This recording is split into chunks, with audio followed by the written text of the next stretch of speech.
भारत माता के। आदरणीय प्रधानमंत्री जी, माननीय राज्यपाल महोदय राव इंद्रजीत सिंह जी, केंद्रीय मंत्री, deputy chief minister Shri Dushyant Chautala ji, Haryana के प्रदेश के अध्यक्ष श्री नायब सिंह सैनी जी, सम्मानित मंच, उपस्थित हरियाणा के इन 4 जिलों से दक्षिण हरियाणा विशेष तौर पर हजारों की संख्या में आज जनसमूह, आप सबका अभिनंदन करता हूं। आदरणीय प्रधानमंत्री जी, आज आप हमारे बीच में आए हैं, एक विशेष ये अवसर है। इससे पहले भी जब आप आए, हमारा मार्गदर्शन आपने किया, हमको अपना आशीर्वाद दिया, लेकिन आज का अवसर मैं कहूंगा ये और भी ज्यादा व्यवहारिक और विशेष एक प्रकार का महत्व रखता है, क्योंकि आज लगभग 10 साल पहले 2013 में जब आप प्रधानमंत्री अभी नहीं बने थे, जैसा राव साहब ने बताया, आप मुख्यमंत्री गुजरात के थे, लेकिन देश के प्रधानमंत्री के रूप में देश की जनता आपको देख रही थी। उस यात्रा का श्री गणेश आपने रेवाड़ी से किया था 15 सितंबर 2013 को, और आज वही रेवाड़ी की धरती है जहां पर यहां के लोगों की अपेक्षा, वर्षों पुरानी ये मांग थी, यहां एम्स का जैसा 22वां केंद्र, और अपने हरियाणा प्रदेश में भी हमने हर जिले में मेडिकल कॉलेज खोलने की जो एक मुहिम चलाई थी,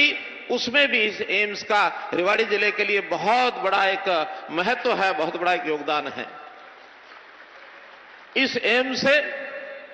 न केवल दक्षिण हरियाणा के लोगों को बल्कि राजस्थान के लोगों को भी बहुत बड़ा लाभ मिलने वाला है, क्योंकि यहां से 5 किलोमीटर दूर राजस्थान भूमि शुरू हो जाती है। तो इस नाते से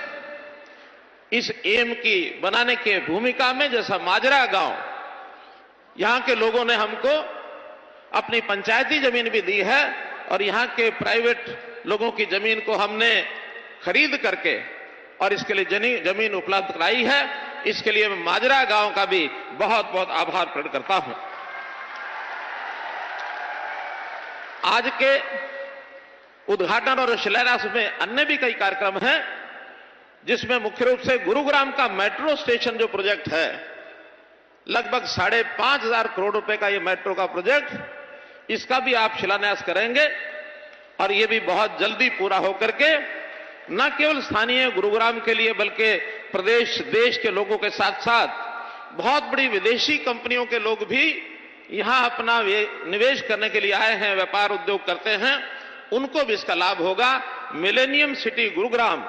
उसकी प्रगति हमारे देश की प्रगति, प्रदेश की प्रगति में बहुत बड़ी भूमिका अदा करती है, उसका भी हमको लाभ मिलने वाला है। इसी प्रकार रेलवे के कई प्रोजेक्ट, हमारा इंफ्रास्ट्रक्चर, चाहे सड़क मार्ग हो, चाहे रेल मार्ग हो, चाहे हवाई मार्ग हो, पहला हमारा हवाई अड्डा हिसार में तैयार हो रहा है, बहुत जल्दी वहां डोमेस्टिक और इंटरनेशनल इस प्रकार की फ्लाइट्स का विषय भी शुरू होगा। रेलवे का जाल फैलाने में आज एक बड़ी रेल लाइन रोहतक से लेकर के हांसी तक, क्योंकि उसके कारण से पश्चिम हरियाणा दिल्ली से बहुत छोटे मार्ग से जुड़ जाएगा, उसका भी आप उद्घाटन कर रहे हैं, और अभी थोड़ी देर में वहां पर पहली रेलवे गाड़ी जो है उसको शुभारंभ करने के लिए आप हरी झंडी दिखाएंगे। रेलवे के इतिहास में यह भी एक बहुत बड़ा दिन हमारे लिए है। और ऐसे ही जैसे बहुत प्रकार के सांस्कृतिक महत्व की बातें हम आज देख रहे हैं, अपने देश की जनता उस ओर कैसे आगे बढ़ रही है। 22 जनवरी का वो दिन, जिस दिन अयोध्या में भगवान श्री रामचंद्र जी के प्राण प्रतिष्ठा कर मंदिर में, और वो एक ऐतिहासिक दिन बना है। देश में राम राज्य की जो कल्पना की जाती थी, एक प्रकार का प्रत्यक्ष, वैसे तो पिछले 10 सालों में आपने जो हमें राह दिखाई है, राम राज्य की ओर आगे बढ़ रहे हैं। अब और ज्यादा संकल्प पक्का हुआ है कि उस प्राण प्रतिष्ठा से हमारे हमारे नेतृत्व की प्रतिष्ठा भी बहुत बढ़ी है। और जो और अच्छी बात हुई, अभी कल ही अबू धाबी में आपने जो मंदिर का जाकर के वहां उद्घाटन किया, और जिस प्रकार विदेशों में भी, कतर में भी ऐसे मंदिरों का जो उद्घाटन, ये भी दुनिया के इतिहास के अंदर एक नई बात जो हो रही है। उसी कड़ी के अंदर भले छोटा वो पग हो, लेकिन महत्वपूर्ण है कि कुरुक्षेत्र